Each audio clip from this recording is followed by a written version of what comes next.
Part 27. ഉച്ചയായതും തയ്യൽ കടയിൽ കൂടെ ജോലി ചെയ്യുന്നവരെല്ലാം ഫുഡ് കഴിക്കാൻ തയ്യാറായതും അവൾ അവിടെ തയ്ച്ചുകൊണ്ടേയിരുന്നു. അയാന, വാ കഴിക്കാം. നിങ്ങൾ കഴിച്ചോ, കുറച്ച് തയ്ക്കട്ടെ. അയാന. അവൾ അതും പറഞ്ഞു തയ്ച്ചു കൊണ്ടിരിക്കുമ്പോഴാണ് അവരുടെ കടയുടെ മുമ്പിൽ ഒരു വണ്ടി വന്ന് നിൽക്കുന്നത്. ആ കാർ കണ്ടപ്പോൾ തന്നെ അയാനക്ക് അത് ആരാണെന്ന് മനസ്സിലായിരുന്നു. അബി അതിൽ നിന്നും ഇറങ്ങിയതും ഞാനിപ്പോ വരാം. അയാന അതും പറഞ്ഞു അവൾ അവിടെ നിന്നും ഇറങ്ങി അവന്റെ അടുത്തേക്ക് പോയി. ധാവണി എടുത്തു വരുന്ന അവളെ കണ്ട് അവന് അത്ഭുതമായിരുന്നു. ഇങ്ങനെ ആദ്യമായിട്ടായിരുന്നു കാണുന്നത്. അവൾ അവന്റെ അടുത്തേക്ക് വന്ന് കയ്യും കെട്ടി നിന്നു. നിനക്ക് എന്താ വേണ്ടത്? അവൾ കൈ കെട്ടി നിന്നുകൊണ്ട് തന്നെ ചോദിച്ചു. അയാന, ഞാൻ വെറുതെ ഒന്ന് കാണാനും സംസാരിക്കാൻ വേണ്ടി വന്നതാ.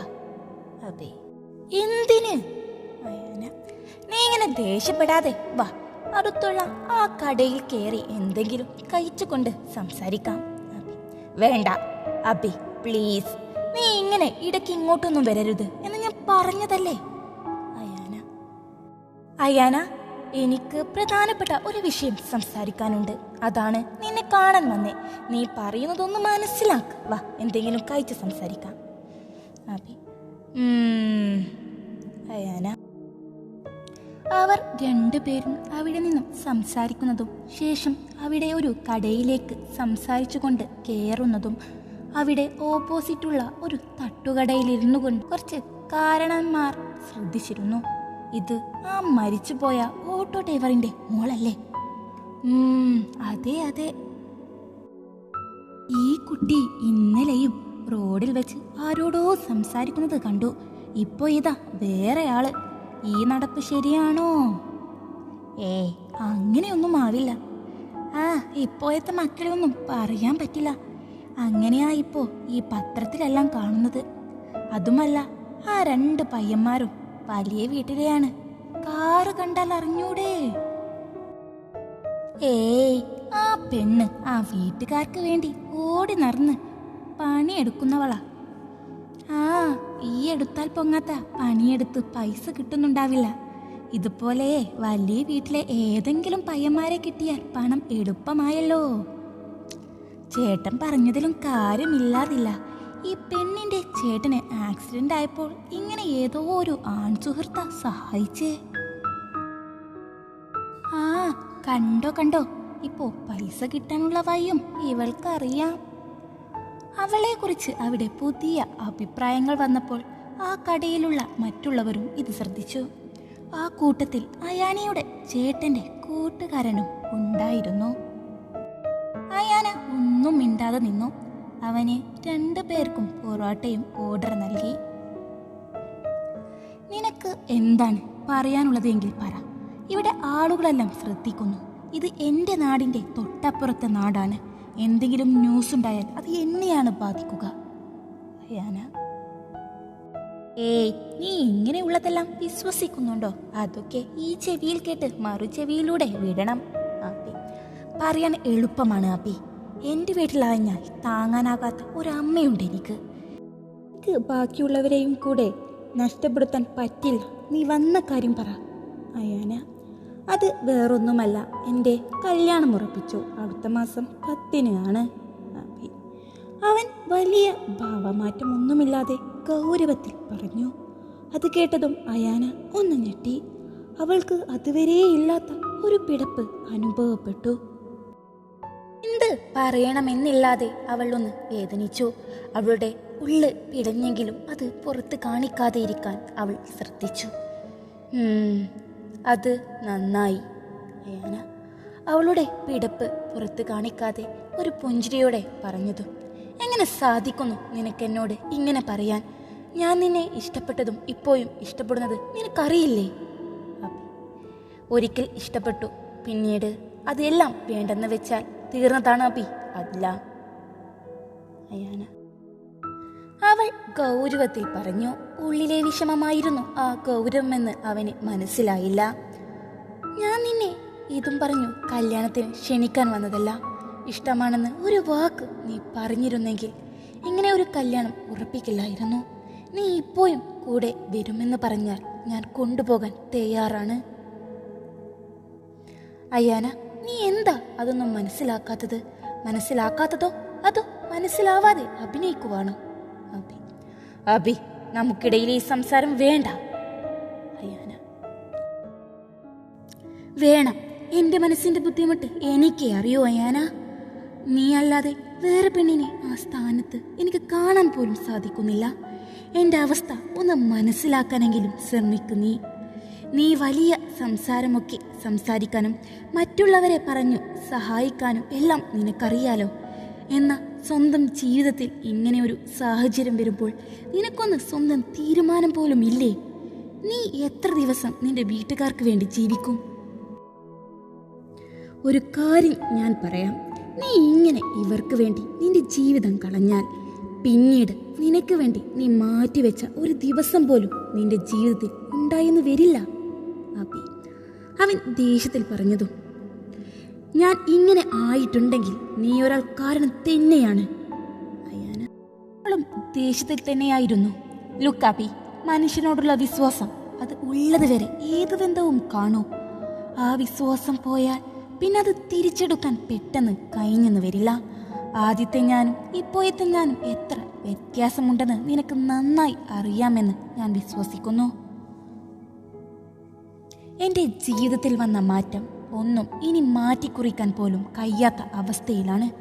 കാരണം അച്ഛൻ്റെ ആ കിടത്തമാണ് ഞാൻ ജോലിക്കിറങ്ങിയത്. ഇന്ന് ചേട്ടനും കിടപ്പിലാണ്.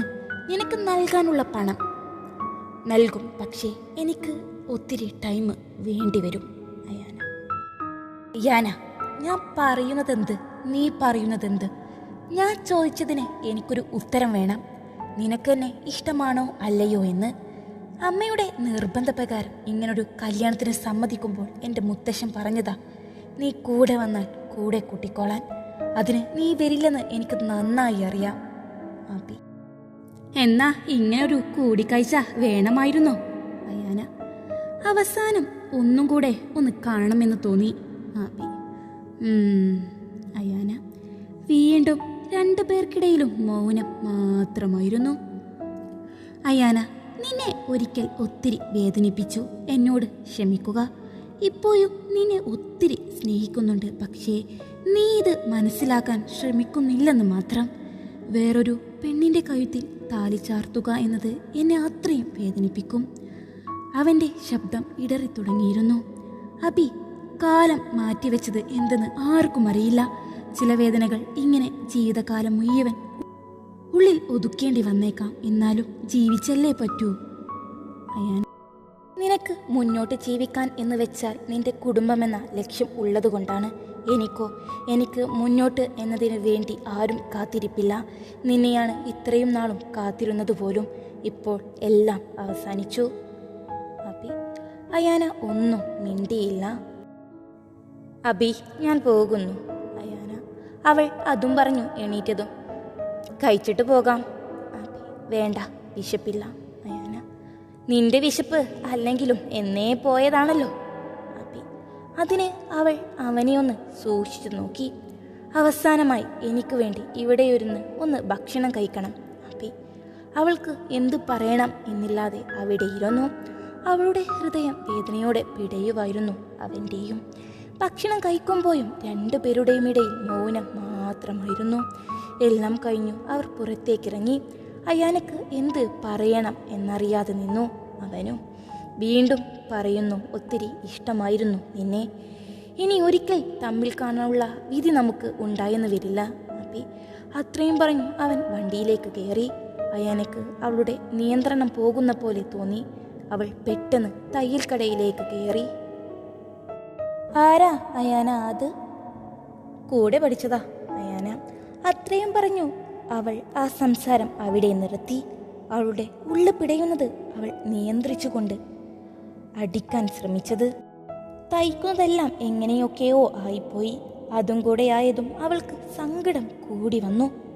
ചേച്ചി, എനിക്ക് സുഖമില്ല, ഞാൻ ഇറങ്ങിയാലോ? വയ്യ.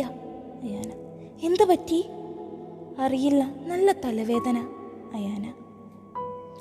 എന്നാ മോൾ വീട്ടിലേക്ക് പൊക്കോളൂ, തലവേദനിച്ചാൽ ശ്രദ്ധ കിട്ടില്ല.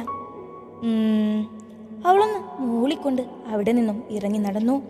അവിടെ നിന്നും ഇറങ്ങി നടക്കുമ്പോൾ അവളുടെ കണ്ണുകളെല്ലാം നിറഞ്ഞു കവിഞ്ഞിരുന്നു. എന്തിനാ എൻ്റെ ഹൃദയം ഇങ്ങനെ പിടയുന്നത്? ഞാൻ ഇങ്ങനെ വേദനിക്കുന്നത്? ഞാൻ തന്നെയല്ലേ എല്ലാം വേണ്ടെന്ന് വെച്ചത്? അതും ആലോചിച്ചു അവളുടെ കണ്ണുകളെല്ലാം തുടച്ചുകൊണ്ട് അവൾ നടന്നു.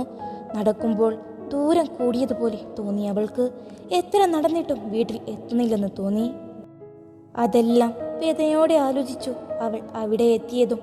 പെട്ടെന്ന് തന്നെ അകത്തേക്ക് കയറാൻ നിൽക്കുമ്പോൾ മുറിയിൽ അമ്മ കിടക്കുന്നത് കണ്ടതും ബാഗ് പുറത്ത് വെച്ച് അവൾ പുറത്തേക്കിറങ്ങി ബാത്റൂമിൽ കയറി. അവളുടെ കണ്ണുകൾ നിയന്ത്രണമില്ലാതെ പെയ്തുകൊണ്ടേയിരുന്നു. എത്ര നേരം അങ്ങനെ നിന്നുവെന്ന് അവൾക്കും അറിയില്ല. അവൾ വേദനയോടെ അങ്ങനെ നിന്നു. ചേച്ചി, ചേച്ചി, നേരത്തെ വന്നോ? അപ്പോൾ വാതിൽ മുട്ടിക്കൊണ്ട് അപ്പു ചോദിച്ചതും അവളൊന്ന് ഞെട്ടി. അവൾ പെട്ടെന്ന് മുഖത്ത് വെള്ളം കോരിയൊഴിച്ചു.